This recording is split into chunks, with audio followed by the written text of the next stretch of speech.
Hi, hello everyone. First of all, I should tell you my name. I'm Frederick. I'm a global geophysicist. I've been with Princeton for 15 years now. I work on the Earth and by extension on terrestrial planets. Most of what I do is analyzing data because this is science. Most of what I do is inferential, which means we think we understand the physics, we observe data that show us evidence of that, and then we try to infer what the parameters of the systems are, what physics is at play, why it's important, that sort of thing. Often we figure out the limitations of what our data can tell us, and we deal with the uncertainty of what our models can be derived with. And so that problem of science is inherently statistical, inherently inferential. So that is in the broad area of inverse theory, where what you learn in proper physics is forward modeling. What you learn in geophysics is inverse modeling, is to try to infer from what you see parameters of the system and what physics are going on. Data comes in many, many forms. They are points, they are planes, they are clouds, they are ordered, they are disordered, they are fields, they are multidimensional, they are multivariable.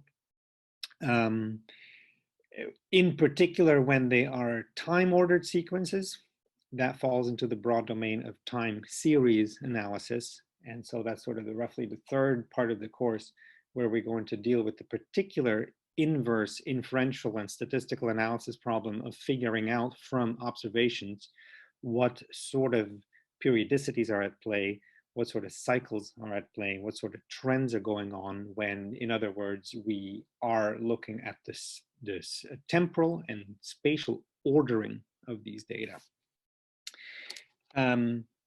Everything I do ultimately also involves computation. Because your sketching can only do so much. And so that is programming, controlling the computer, programming, controlling the instruments that are collecting data all the time. So I, over the years, have programmed in many different languages. The language that I enjoy to this date is Matlab. I will talk in detail about how you and I will do problem sets, which are going to all also be computational in nature. I'm not going to be particular about the programming language, but I think it would be beneficial for us all to get onto the same page with that. I'm going to tell you a few more things about how I want to run the course. Normally, in non-corona times, I stand in front of you, I talk, you take it in, and then I give you work to do or reading to do, and then you do it. And then we talk about it, and then, you know, it's like a traditional classical class. That obviously relies on the fact that in normal times you can wander in together, wander out together, talk about it together, organize yourselves, work in groups. However, it helps you go through this material. So that's not now going to happen the same way, and we need to get organized on that because I think that's very important.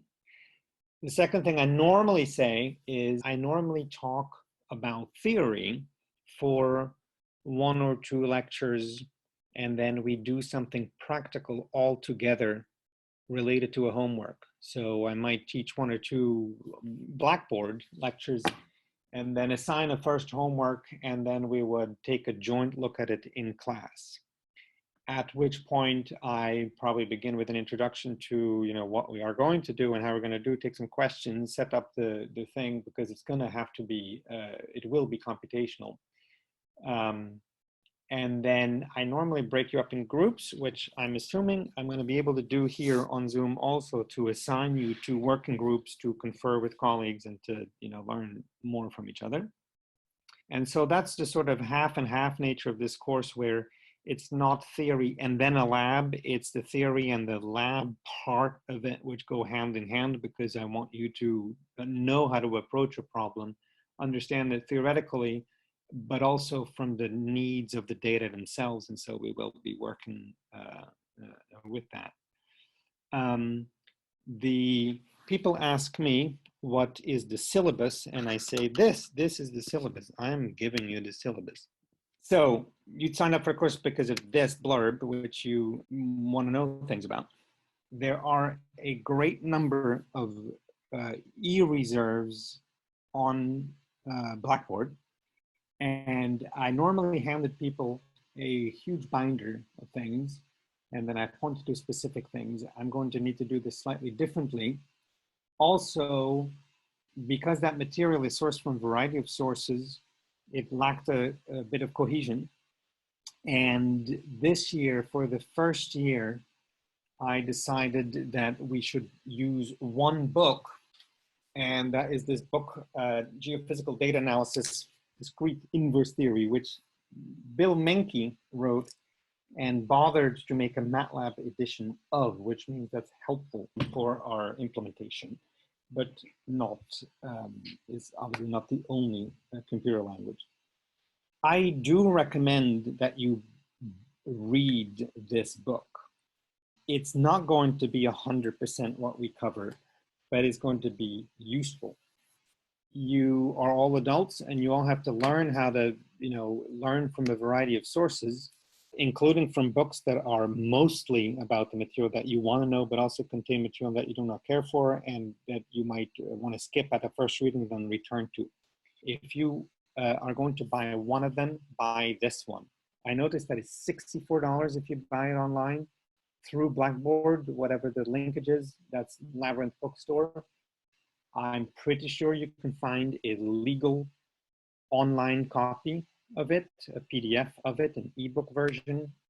Work with our library. They work for you to help you get this book. I think it's worth having. I like myself having a physical copy. If for some reason you don't want that, work with the library, work with the online resources to get you that material. The other books that I actually really like, this Bendat and Pearsall, I like very much. I do not recommend that you buy it because I already have chapters of this book on the e-reserves. It's aged to perfection, this book. It was written in the 70s. It was written at a time that people still understood things and didn't jump to rapid computation. And so that's sort of like, they talk about the digital computer as if that's like a newfangled thing. But it's especially the early chapters, and I'll point you to specific ones in, chapter 1, introduction, chapter 2, a little bit more introduction. Those are well worth reading, and they have an engineering bent.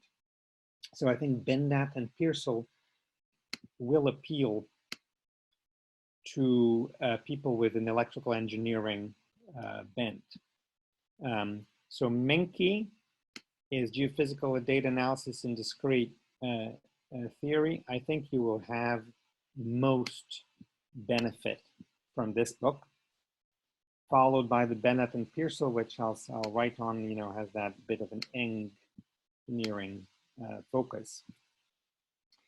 The Astor, Borchers, and Thurber book is also a very good book, and that has it has more of a geo focus. Not that it talks about the Earth almost at all, but it talks about problems that in an abstract way arise in the earth sciences. And I'll give you much, much more about that constraint, but essentially that means we have inadequate and incomplete data with which we try to solve an inverse problem. And I'm going to write these words down here. I have a document camera, which I'm going to simulate a Blackboard with in a minute, but I'm not going to switch back and forth. So words for you to write down is what makes geoscience, about which this course, it isn't focused on the geo part. I'm barely going to talk about the Earth at all.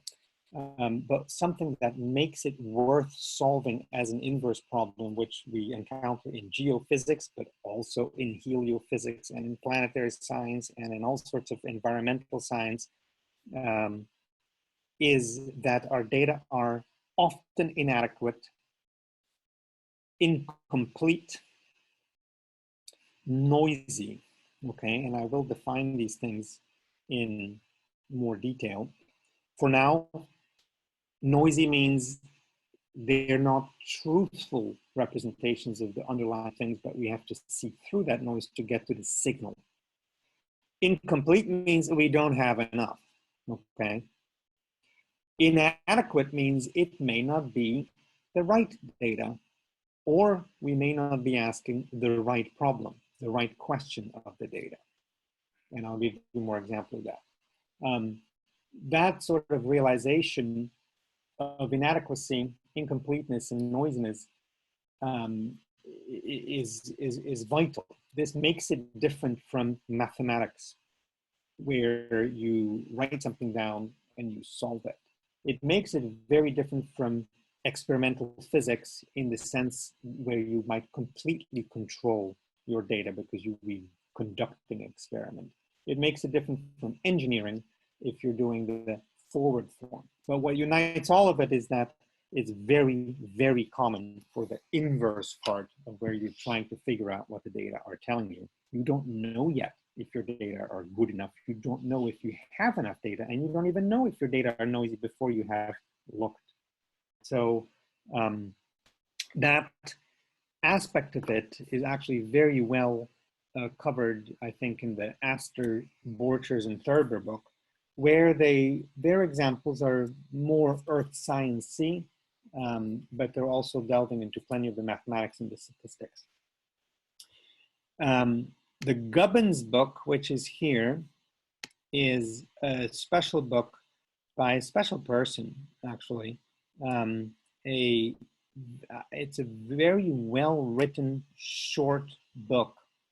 And I like it very much because it makes the explicit link between the Fourier theory, the analysis of time series and their cycles and periodicities and cyclicity that are going to be roughly the third part of this course, as an inverse problem and as a problem that requires computation.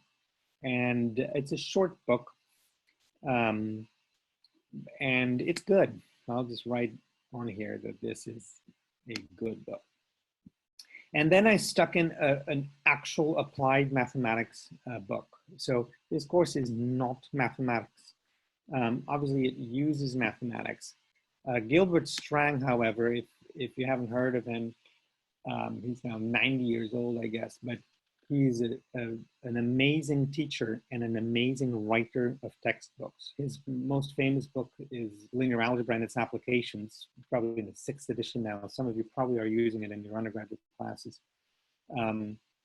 This Introduction to Applied Mathematics it's a big book. It's sort of, if you want to buy one more book on applied math, I really like it. It's written in a very conversational style. It touches on a lot of different things. And for a long while, it was on my shelf, still is, obviously, but I reach for it often just to sort of, derive comfort from it. So in terms of buying, I would rate this a buy, and that is a recommendation that I have on the Blackboard site. And if you have any problems with Blackboard, let me know. I won't be able to solve them, but I'll point you to the people who are in charge of that. But I think you're all good with that, given that you have taken many classes before. And then there's Shave, okay? So I had high hopes for this book because I know Alan Shave. It is also the Matlab edition. I know much of the work that he's been doing. It is written for us in a way, the computational statistics in the earth sciences. I'm a little bit disappointed by the actual writing of the book. But I'm giving it to you as a suggestion. You should want to go on Google or on the library webpage and look through it. You're going to start increasingly recognizing things like that. And Shave is a clear thinker and it's a good book. It's just not as engagingly written as I was hoping it would be. There you are. As with every book, there's things to like and things to not like. In fact, I've been talking this Menke book up. I don't actually really like it. I don't like the style very much of what they're doing, but it covers the things that we need to know in a way that aids us and is complementary to the way I will talk to you about it. So that's why it's sort of I rate that a buy. Okay. All right. I also have my own notes, obviously copious amounts of it, and I will also give them to you, and I'm going to engage you later in a discussion about how we should do that. This being said, let me move down to the next thing here. So this is what I was just describing to you. The classroom component, we're going to be sort of mixing and matching, which means you do have to come to all the lectures. I mean, I will tell you what we're doing more or less, but it's not like you can check out one or the other. It's everyone all the time, even if we break out into sessions. And we're going to solve some of those problems together, and we'll figure out together the best way to do that. I think they're going to be approximately 5 homeworks. The first ones are going to take more time because you need to learn more, and it's going to be slower. I think with respect to the pacing of previous years, I am going to drop one of them because our semester is a little bit more compressed now. The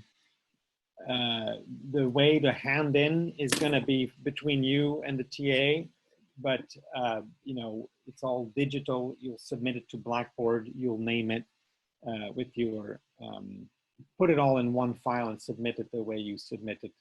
We'll give you more instructions on that. So all normal classical things, there's not going to be any great surprises. Here, the thing that I say, the note-taken and independent engagement with the readings, that's essential. That is for you to know that, yes, I'm not going to tell you, read this sentence, and that's exactly what you know. I'm going to talk all the time. I'm going to give all sorts of material. And these readings, including the ones I just talked about, are going to be for you to deepen your knowledge, to engage with it independently, to come back with questions about it. And as a result, they're going to contain things that I don't cover or am particularly interested in, and neither would you. And so don't expect a one-to-one match between the readings, but I expect of you that you will want to read them in whichever way you like, because they are out there and they are well chosen for that. The grading is also, again, it's very traditional. I have split it out in terms of the way I looked at the homeworks in their sequence so that we can weight them a little bit with respect to what their actual subject is. But it's basically all based on your class work, on your work for the class, on what you hand in, okay?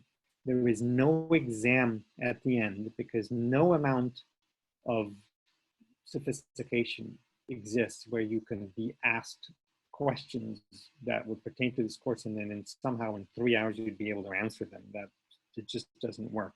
This sort of material requires understanding, doing engagement with it, and then delivering your best work every week or every other week whenever homeworks are due. And then in the end, you have mastered a skill set. And so there is not a final exam. The paper in lieu of final, that's in other words what that is. So that's roughly that last homework.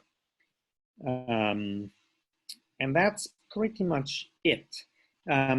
Although I can talk about how I see the prerequisites. Tell you, this is not a math class, but it uses math. Okay, so you need to be comfortable in the language, but not obsessed with the detail.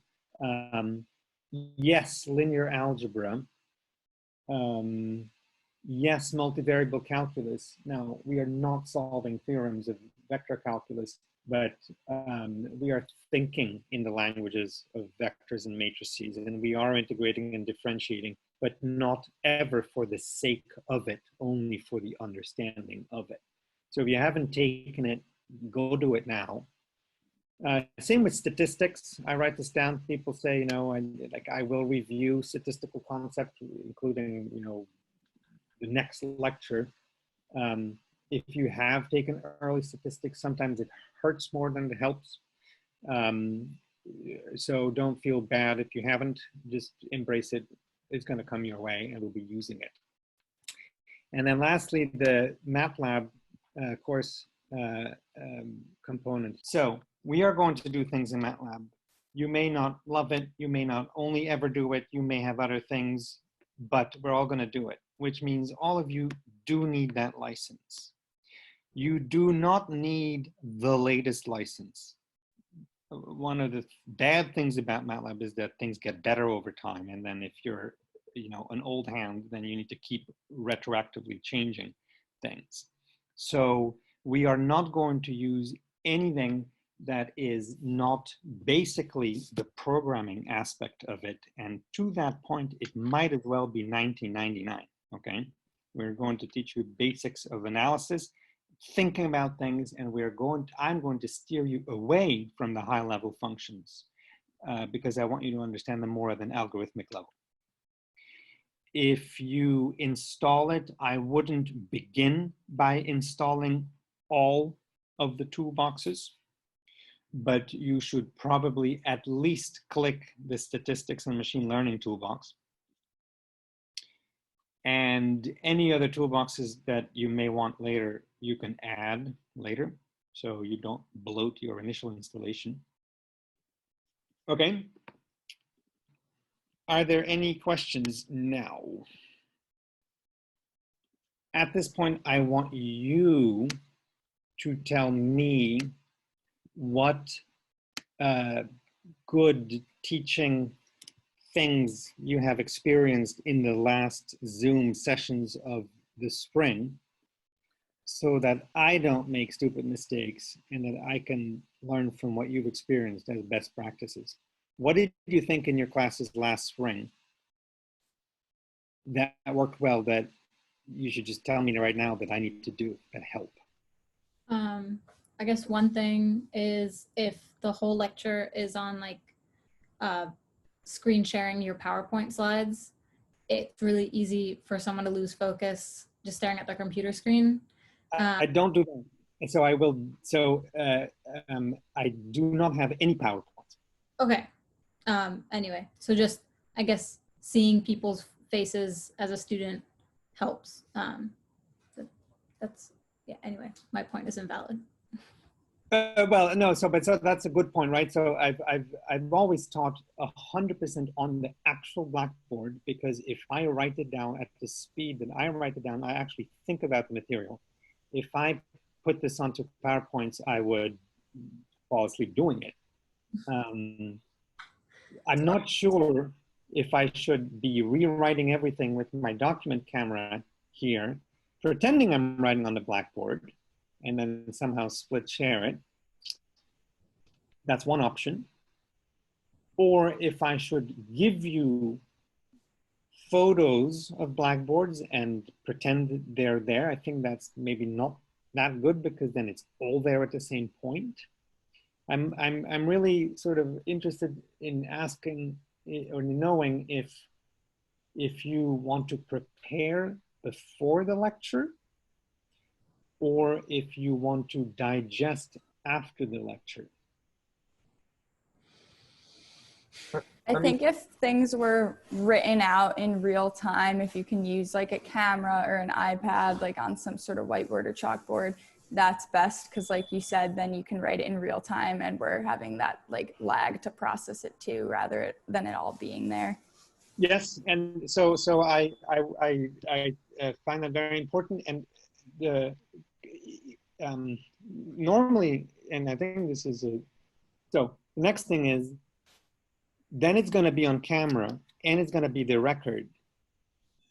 Will you still write it down? Because writing down what I write is a cognitive act. It is very important for me, for you, to write down things because it goes through your brain.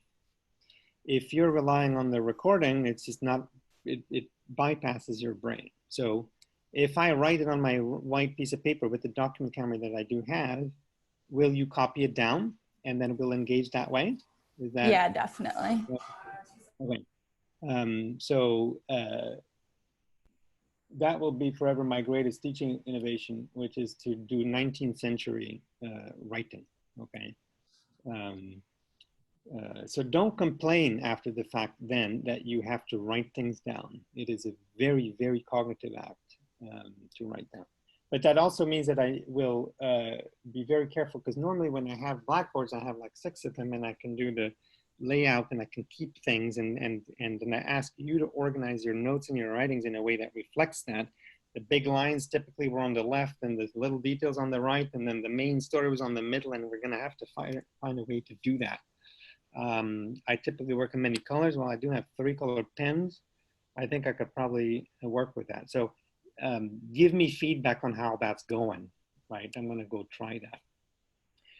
In non-corona times, I also purposely do not share my own notes ahead of time, for the reason that, first of all, they are in, as one student said, an almost, what is it, comical state of incompletion. Okay, so it's like a thing where I keep working on it. It's not perfect. And if I pretend I give it to you now, it's like, you know, there's half-finished sentences in there. Another reason might be that then would you be tempted to read ahead and just ask questions, which could be a good thing? Or would you be tempted to read ahead and sort of not bother to show up, which could be a bad thing? So what's the feeling on, and every year I get different feedback and criticism from people saying like, I love that I didn't get it to, I should have had it all along. And now I'm willing to make a change in this. Would you want to see my chapters just to like get a feel for it, the way, you know, I tell you go read a book, knowing that they're only as good as what I was able to write over the years? Or would you want chapter 1 before we begin, or would you want it after we've had the lectures? You So know, I think, oh, sorry, can I just add one more thing about the blackboards? Who's speaking? Hold on. Oh, this is Anya. Yeah. Yeah, in the spring with my classes where the professors were writing on blackboards, I think that iPads where they were actually like writing with their hands transferred really well. So if you have that, I would highly recommend that. That's all. So this is as an input device, but they were writing, you know, when they were competent writers on the iPad. Yeah. I don't currently have an iPad, and I tested the document camera, and I think I can write best with pens. But presumably they were successful because they wrote good things. So yeah, let me know. We can always get an iPad of that if you find something lacking in my technique. So just going back to the notes question that you asked, I think as long as we're still writing out notes during class, if you do share stuff ahead of time, I think that might be useful for some people. But I definitely like the idea of you writing stuff out during class too. Okay. So the one more reason for me to give the notes with a slight delay is that every time I find something to fix, and then over time it is my goal to have a perfect set of notes, and then I'll die. But of course we could do it if I give them slightly earlier, and then you can give me feedback, and then I can fix them also, right? So you are going to get my notes. We are going to write. I'm going to want you to write. I'm going to write. We're going to take it slowly. It's not going to flash by on the screen. We're going to see our faces. Try to do your fake background as much as you can. When we do full-on Matlab, we are definitely going to break out in different breakout groups, and that would be probably the time where you're not going to see anyone's face, because you might have 3 or 4 different windows open with like a figure and the code and the command line and so on, and that would be that will be that, that time. Also, one like more comment is beforehand, if there are relevant readings in any of the texts, if you could let us know that before the lecture so we can prepare maybe by looking over those, that would be good. Okay. So I'm writing down here, tend to give reading earlier rather than later. As an experienced teacher, I also know that if you give it too early, you're not going to do it anyway. So there's going to be a balance here. Okay. So let me, if that's it for questions, if there are any more, raise your voice. If not, I'm going to make your faces all disappear and go to the Blackboard here.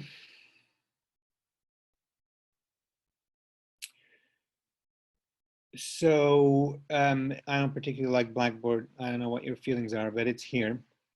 The Zoom meetings are definitely all scheduled here. The reading list we talked about briefly is here, right? That's the pictures of those books that I talked about. What I do know that's there already now is what I put there myself yesterday, and that is the handout. So when you go to course materials and handout, you are going to open it now. I want to go through a couple of these things before signing off here. What you're going to find there is the table of contents of the notes that I am ultimately going to give to you. And so you get an idea of what it is that we're going to cover when we start the real lectures, Thursday. And then I have collected a few things that now I would want you to read for next Thursday. Just a handful of pages. It's almost philosophical material about what it is that we're doing. This particular preface is from a book by a scientist named Tarantola, who was very influential in geophysical inference and inverse theory. He was not a great writer. That's why I haven't put his book on the reading list, Tarantola, but you're gonna hear about this guy. And I like this one pager or two pager where it's like humans were naked worms and then they made inference and then we became who we are, right? So I hope you'll enjoy reading this. The next thing that's here, let's go to this, around, a couple of pages. Next thing is this, okay? And so here's our first little activity. And that is, well, this is about data collection. And you as a scientist are collecting data sets A, B, C, D, and you can shout out now what it is that you see, what it is that you want to know about it, just to give us a mental association game that we can then talk about more in detail. I think it may be productive if I call on people, just sort of in the order that they appear on my screen. Presumably so not everyone dominates all the time, or we don't shout past one another. If I do that, I'm literally going to go from top to bottom the way they appear. So can I do that? Hannah, tell me something about what you see. I guess in each set, there's a segment of more concentrated X's and those that are not concentrated.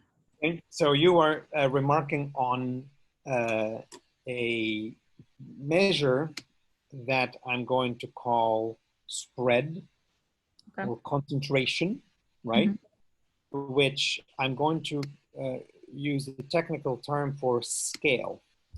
okay? It's not quite what you said, and there's going to be more to it, but you're remarking on clustering, clumping, spread, okay? Mason, tell me something else about these data sets that isn't clustering concentration like. Well, I was going to mention that like D looks pretty skewed, but I guess that has to do with clustering. Okay, no, but can I take you up on that? Sure.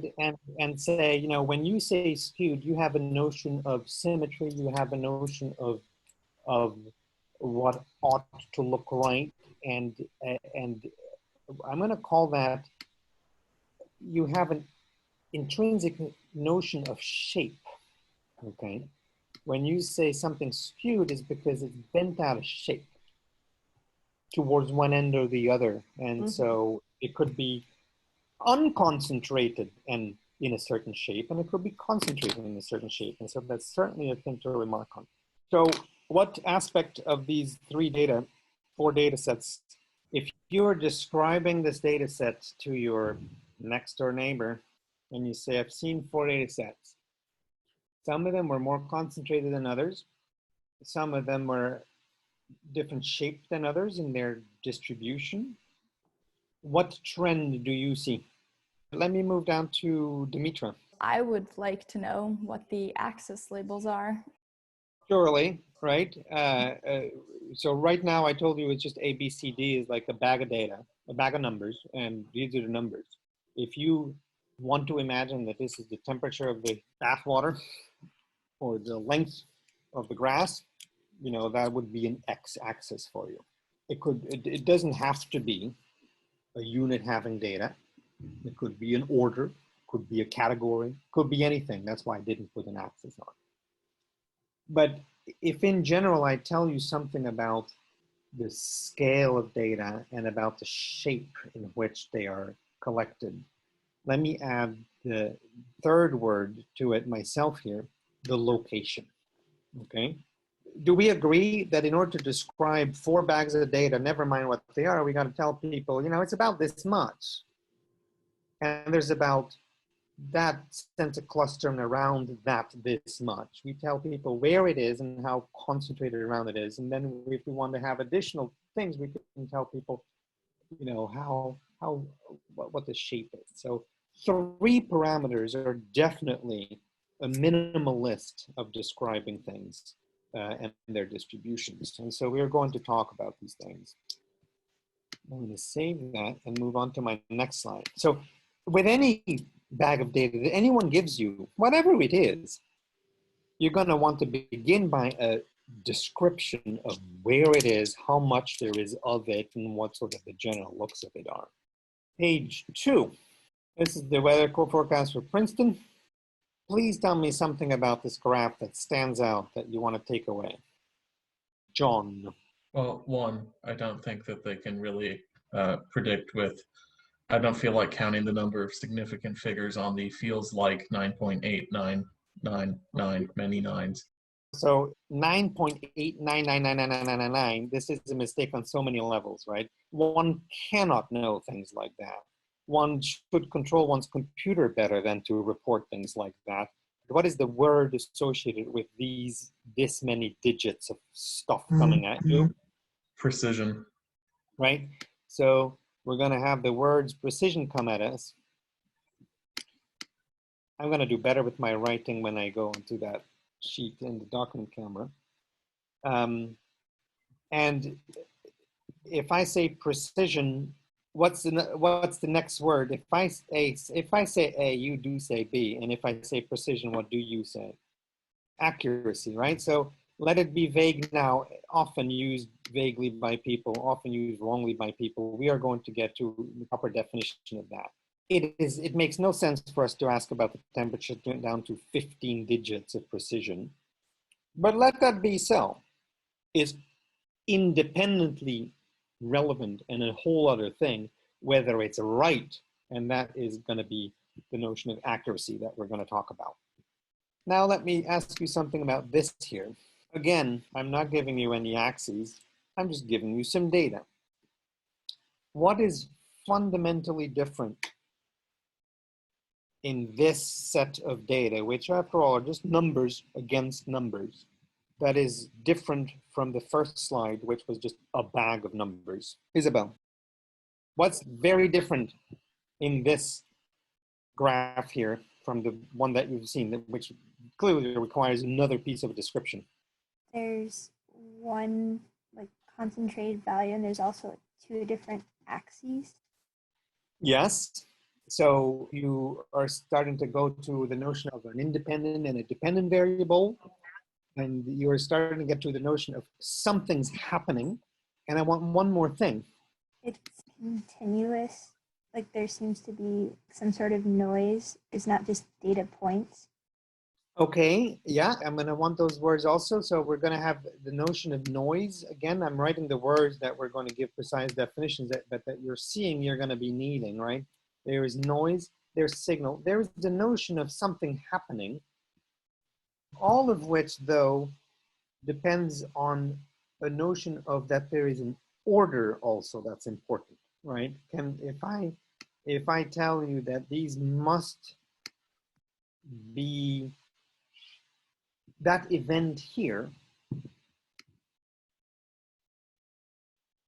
sort of implies that it's different from what's before and after. And I cannot begin to describe any of this without implying that there is a notion of ordering. This is a series. So this is an example of a time series. In fact, this is a seismogram from on campus. This is some kind of random little earthquake. Actually, I think it's a nuclear blast from North Korea. On the next slide, you'll see the time before or the time after that, and you're seeing no event, although maybe you're seeing still something happening. It's not something that is perhaps as clear as before, but this would be just the noise when you turn on a seismometer and you're hearing it. It's still time-ordered data. There is still a relation with the order in which it comes out. There is still a relation of one data point with the next one. But it isn't as stark here as having nothing of interest and then something of interest, which I call an event. But it's the notions of order and relation that I want to stress here before we almost move on. So that's a couple of examples to stare at. And then in that same directory, I have three more things. One is a tiny little book that is called What is Statistics? I'm like, huh, I wonder what this guy is saying about that. So this guy is trying to condense all of statistics in like a page and to give us some motivation of why we should want to read it and learn a little bit more. So I hope you will want to read that. Oops, and then the last piece of handout is a one-pager in the journal Science, which I just happened to find. And it summarizes all of statistics, which remember is about the first third of our course here, into, what is it, 7 pillars of it. Take a look at this paper, and I'm just trying to see, well, what do they call the important bits? Likelihood, intercomparison, regression, design, information, aggregation, residual, and that's it. 6 pillars? 7? 4, 5, 6, 7. Okay, so anyway, these are going to be words, even if I don't use all of them all the time, that are clearly pillars of statistics. Summarizing and aggregating data and saying something about it as to their location, their shape, their scale. Distilling information, distinguishing signal that tells us something that we want to know from noise, which is the thing we don't really care for. The likelihood, which is the formal assessment of saying, well, it is likely in the way that you think about it. It is likely that gravity exists and then pulls on the earth with, pulls apples out of the sky in the way Newton said. We're going to evaluate that. Intercomparison, comparing data with one another, and that's going to relations and hypothesis testing. Regression is a form of model building that we're going to get into. You can think of that as starting from fitting a line through data. Design is, well, you made a model, you have an assessment how good it is. Maybe your next experiment, you should design it differently. What are the measures of designing a proper experiment? And then residual, to me, it's really all about the residual. If you're done explaining, if you have modeled, if you have understood your data, and you make your predictions, and then you look at the deviations of your data to your predictions, that's the residuals, then that should have no more information. And so we're going to, even though this is not the book we use or the order in which we go, we're going to definitely touch upon these things as that paper suggests here.